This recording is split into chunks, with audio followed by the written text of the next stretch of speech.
नितेश सोनी जी। बस। राधे राधे महाराज जी।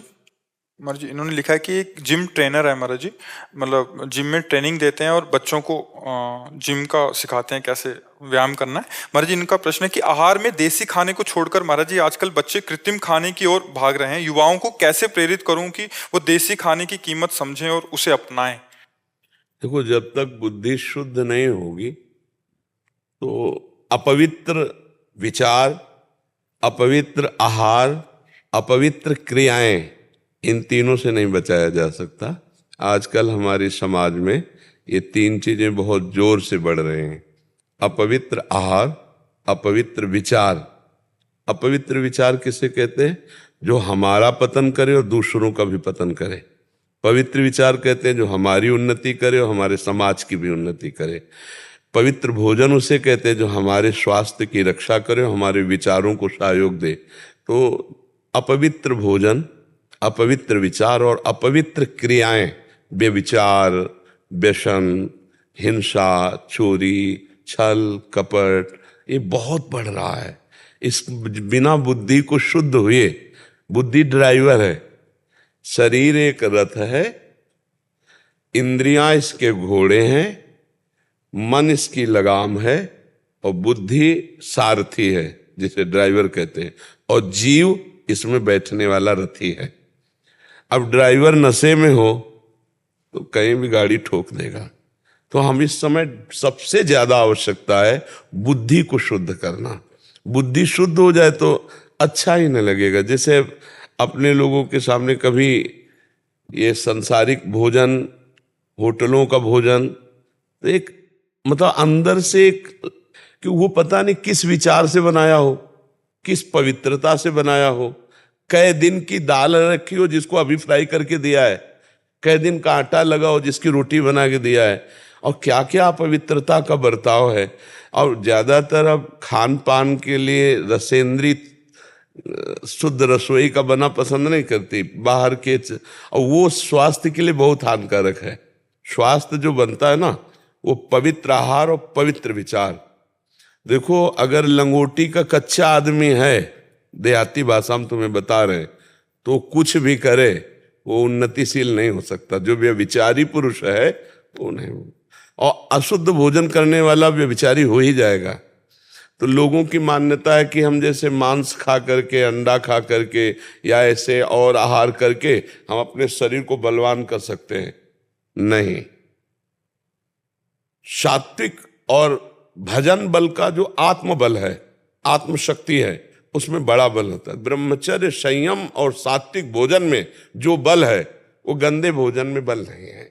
दूसरे जीवों की हिंसा करके आप अपने शरीर को पुष्ट कर रहे हैं तो आप आत्मबलहीन हो रहे हैं। शरीर बल भले आपका बड़ा दिखाई दे, और आत्मबल ना होने के कारण आप काम विजयी नहीं हो सकते, आप क्रोध विजयी नहीं हो सकते, आप अहंकार विजयी नहीं हो सकते। फिर आपके पास बचा क्या? आपका नाश करने के लिए आपका दुश्मन आपके अंदर ही बैठा है। काम, क्रोध, लोभ, मोह, मद, मत्सर, ये आपको ढेर कर देगा, कहीं न कहीं आपको नष्ट कर देगा। तो अगर बुद्धि शुद्ध हो तो आहार शुद्ध हो, आहार शुद्ध हो तो विचार शुद्ध हो, और विचार शुद्ध हो तो क्रियाएं शुद्ध हो। एक ये जो स्वास्थ्य है ना, एक ये सन्यासी की तरह जीवन होता है, इसमें बड़ा पवित्र जीवन जिया। अब तो केवल प्रदर्शन रह गया है, नहीं तो हमारे गांव में 10-20 लोग ऐसे होते थे जो तो सब मठा पीने वाले, रोटी और घी और दाल खाने वाले होते थे। ये तो अशुद्ध पदार्थ तो अब तो चल गया बहुत। अब तो जिसको देखो मैगी और पिज्जा और बर्गर और सैंडविच, अब यही भोजन रह गया, ले रह गया, यही रह गया, यही भोजन रह गया है। तो अब इससे कोई स्वास्थ्य तो बनने वाला नहीं, इससे लीवर भी खराब होगा, इससे आपके यंत्र पाचन तंत्रों पर बड़ा प्रभाव पड़ेगा। तो आप कृपा करके उनको सत्संग सुनाइए, सदुपदेश, जिससे उनकी बुद्धि बदले। नहीं महाराज, कुछ दिनों से मैंने एक अध्याय शुरू किए हुए हैं। तो दूसरा बात, कुछ 1 साल पहले चना पाउडर का मैंने एक रेसिपी बताया था, तो उस रेसिपी को 100 करोड़ लोगों ने सुना था पूरे विश्व में। सत्तू, जो 50 ग्राम चना पाउडर को मिक्स करके 2 खजूर, 1 केला और 5 ग्राम देसी गुड़, जिनके भी शरीर में कमजोरी रहती है, मेरा बहुत जोरों से विरोध हुआ था। कुछ जो सप्लीमेंट बेचते हैं उनके काम बंद हो गए। आजकल जिम वगैरह में महाराज जी लोग सप्लीमेंट पाते हैं जिससे मतलब वो जल्दी बॉडी तो बनता पर है वो but नुकसानदायक शरीर को है, बहुत नुकसानदायक है। और उसके अलावा एक बताया था कि आप इसको यूज कीजिए क्योंकि घर पे बनता है, सस्ता पड़ता है। तो मैं यही चाहता हूँ बच्चों को कि ये चीज वो सीखें, जमीन से जुड़े। बिल्कुल बिल्कुल बिल्कुल बिल्कुल। जैसे ये चना है ना, देहाती आदमी का जो शरीर पुष्ट होता था ना, चना की रोटी और 1.5 लीटर 2 लीटर मठा, मठा में बहुत उधर, हाँ ये चीजें जो है ना, मोटी रोटी बढ़िया चूल्हे की सिकी हुई और मठा तो शरीर में, तो ये तो बहुत सुंदर बात है। ये जो पाउडर से शरीर फूलता है ये फिर नुकसान भी करता है, ये आगे चलकर आपको रोगी कर देगा। आप सात्विक और आयुर्वेद से जानकारी करके नौजवानों को पुष्ट होने के लिए, उनका ब्रह्मचर्य भी पुष्ट हो, उनके दिमाग की जो सोच है वो थोड़ा पवित्र होनी चाहिए। महाराज जी ये एक और लिख रहे हैं कि आजकल के युवाओं को ये कैसे पता चले कि जिस व्यक्ति से प्रभावित हो रहे हैं उसके रास्ते पे वो चलें, वो सही है गलत, मतलब व्यक्ति सही है गलत, वो आजकल क्या वैसे हम बताएं, हाँ वैसे हम बताएं, इसके लिए तस्मा शास्त्रम प्रमाणम ते कार्याकार्यो व्यवस्थित हो। जैसे कोई कहे कि हम पीएचडी पढ़े हैं तो कुछ पीएचडी के सूत्र हैं, उनसे जानकारी हो जाएगी कि ये ढोंगा ही मार रहा है कि पीएचडी पढ़े हैं। ऐसे ही हमारे शास्त्रों में वर्णन किया गया है कि जो भगवत प्राप्त पुरुष है, जिसके आंख मूंद कर बात मान लेने पर हमारा मंगल ही होगा, चाहे वो गृहस्थ हो चाहे वो विरक्त हो, तो शास्त्रीय लक्षण लिखे हुए, निर्माण अमोहा जित संग दोषा अध्यात्म नित्या विनिवृत्त कामा द्वंद्वैर विमुक्ता सुख दुख संगई गच्छन्त्य मूढ़ा पद्मभ्यम तत्। जो भगवत प्राप्त महापुरुष है उसी की बात मानने से हमारा परम कल्याण होगा। पहला लक्षण, जिसमें मान प्रियता ना हो, सम्मान प्रियता, अपना नाम हो जाए, अपना यश फैल जाए, ये ना हो। दूसरा, जिसमें अपने परिवार और अपने शरीर का मोह ना हो। जित संग दोषा, कैसी भी परिस्थिति सामने आ जाए, कोई माता बहन कुछ भी कहे, वो कभी अपने धर्म से डिगे ना, अपनी स्थिति में, अर्थात अपने प्रभाव का भोग ना करे। जो प्रभाव से आप हमसे प्रभावित हुए तो हम आपसे कुछ शोषण वृत्ति ना रखें, आपका मंगल चाहें। जित संग दोषा, कोई भोग वस्तु, कोई भोग शरीर, कोई किसी भी तरह का वो हमको परास्त न कर पाए, हम अपनी सीमा में बने रहे, बहुत कठिन है। अध्यात्म नित्या, नित्य अपने भगवत स्वरूप में स्थित, और कोई भी कामना ना हो अपने सुख के लिए। जो हम उपदेश कर रहे हैं, जो हम चेष्टा कर रहे हैं, वो समाज सुख के लिए हो, अपने सुख के लिए ना हो। पलट करके स्वार्थ बुद्धि नहीं होनी चाहिए कि हम आपको उपदेश कर रहे हैं वैराग्य का और हमारी अंदर की चाह है कि आप, तो वो अध्यात्म नित्या विनिवृत्त कामा, कामना रहित होकर के, जैसे आप जगत मंगल के लिए करें तो आपका मंगल तो होगा ही, पर आप कामना ना करें।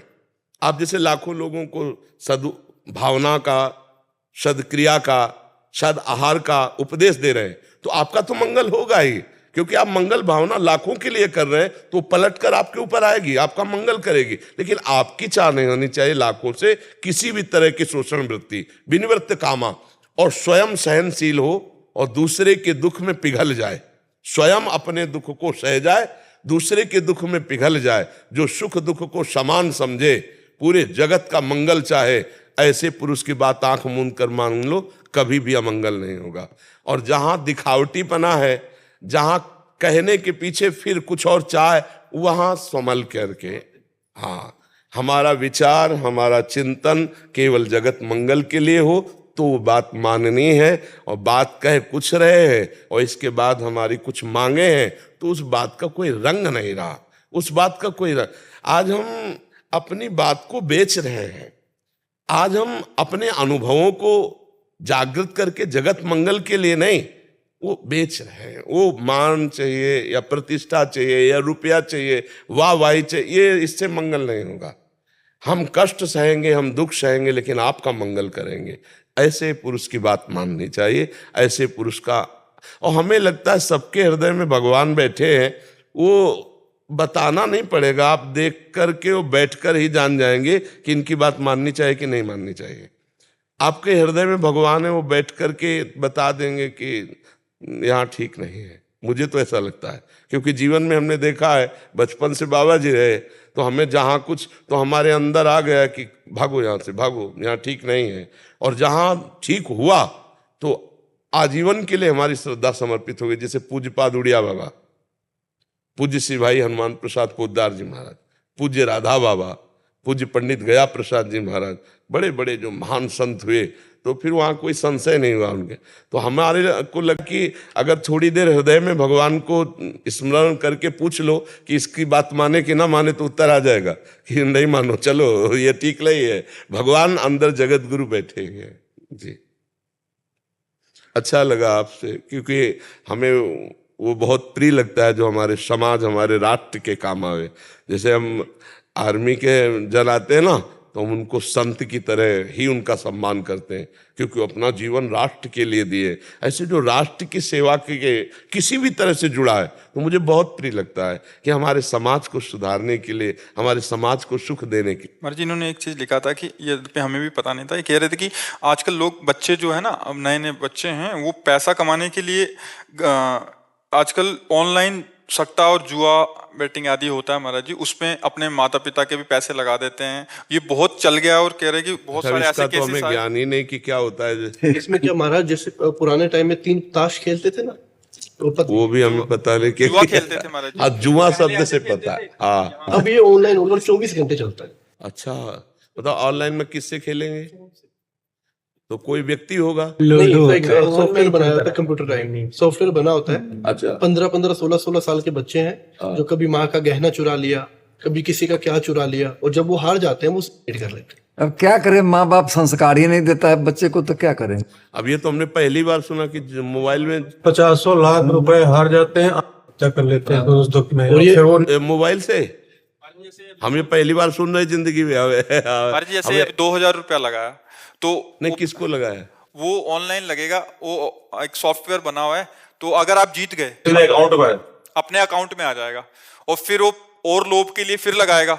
ऐसे करते करते करते उसने 1 लाख लगा दिया, अभी वो हार गया, अभी वो जो कमाया वो भी गया, और मतलब तो हार गया तो पैसा चला जाएगा, पैसा क्या है, अपने आप चला जाएगा। बीच में कोई संपर्क नहीं है, कोई बात करने वाला नहीं, सिर्फ एक एप्लीकेशन है जहाँ कुछ, तो बड़ा खतरनाक खेल है। और फिर उसके बाद बच्चा डिप्रेशन में आ जाता है, वो सुसाइड करता है। और हर 10वें दिन न्यूज में भी आ रही है कि एक बच्चे ने, 20 साल के बच्चे ने, 22 साल के बच्चे ने, 18 साल के बच्चे ने। प्रचार करता रहता है ना कि ये लगाओ जीतो, इतने जीतो। और आजकल इसका प्रचार इतना हो गया महाराज, जिसके भी फॉलोवर्स है ना, जैसे 10 लाख है, 15 लाख है, वो आ जाते हैं, वो दिखाते हैं कि देखो मैं जीत गया 10 लाख रुपए, मैं 5 लाख रुपए जीत। ये तो बहुत हानि की बात है। हाँ हाँ, बहुत हानि। अब कुछ भी चीज अपनी नहीं लेके आए तो ये नहीं बोलेंगे मैं मेहनत से लेके आया, उसका कपड़ा उतारेंगे और बोलेंगे देखो मैं तो यहाँ से 1 दिन में जीत गया। तो इस विषय को आप मतलब इसमें भी जाएगा और नवीन बच्चों को समझाइए। आप इस विषय में बोले। आप तो यही कहना चाहता हूँ कि जो भी 1 रुपया मेहनत का कमाओ सबसे बेस्ट है, पर इस तरीके से खोट से महाराज आज के युग में अपने पैर की चप्पल कोई फ्री में नहीं देता। हाँ, तो कोई अपनी जेब से पैसा कैसे दे? ऐसे दे देगा, बिल्कुल। इसका मतलब आपको फंसाया जा रहा है, आपको लूटा जा रहा है, लोभ दिया जाता है उनको, उनको लोभ देने के पैसे मिलते हैं। जैसे कुछ ऐड आती है, अगर किसी चीज का प्रचार किया जा रहा है, पहले उसका सत्य असत्य जानो, देख के उसके पीछे पागल मत हो जाओ। अगर ऐसे पैसा कमाया जाता तो पूरा हिंदुस्तान इसी काम में लग जाता। बिल्कुल। कोई सुबह 4 बजे उठ के मेहनत करता ही नहीं। वैसे मेहनत से कमाया हुआ जो धन है वो सुख शांति प्रदान करता है। इस तरह से छल कपट से कमाया और किसी का मंगल नहीं हुआ, इसी जुआ के कारण 12 वर्ष का वनवास और 1 वर्ष का अज्ञातवास भोगना पड़ा। शकुनी ने अपने पासे के प्रभाव से महाराज धर्मराज युधिष्ठिर को बन बन भटकाया, तो भला इतना बड़ा धर्मात्मा पुरुष जब सफल नहीं हुआ तो जुआ से और कौन सफल हो सकता है। नहीं, बहुत सुंदर बात है, नवीन बच्चे इसको समझेंगे।